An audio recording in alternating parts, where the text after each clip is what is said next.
Nilalaro na lang yan. Alam na yan. Nilalaro na. Para yung tao, ma-enjoy naman nila. Ito mo nga naman. Harold Letterman has still given every round of the fight so far to Manny Pacquiao. Incidentally, I'll alter my prediction, guys. Gusto ko manakaut talaga eh. Gusto ko yung matutumba. Parang siya tumba. Punch combination where every punch landed from Pacquiao in the middle of the ring. Sugod ang sugod siya eh.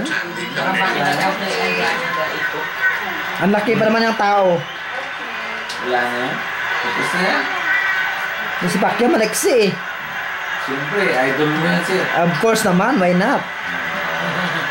Picture ka naman sa amin. Gusto mo naman ako, kukulay ka naman solo.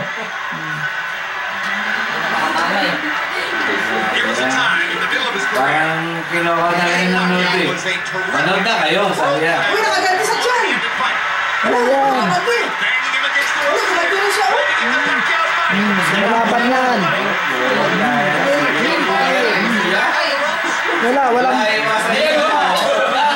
Walang mag-asa. Wala yan. Walang mag-asa mukha eh. Okay lang yan. Papapayang pa kami ito.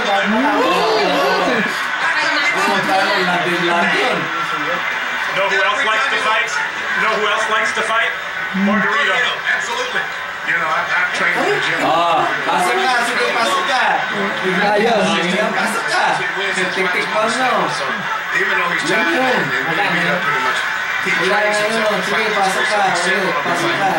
Very strong going down the stretch in this fight. That's his biggest factor. He's fighting right. Pasok ka dito. He's blocking some of the punches, taking some. He took a big left hook there. Hindi, huwag ka matakot. Sabi mo, wala pa sa mukha.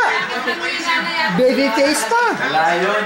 Nilalaro na Speaking yun. of redemption for Margarito, so far this has been. Hindi naman ko sumuntok ko. Pasok lahat. Ayan o. He's had success fighting in spots the way we used to see him knock out good opponents. Kita mo ba si Pacquiao? Wala. Wala.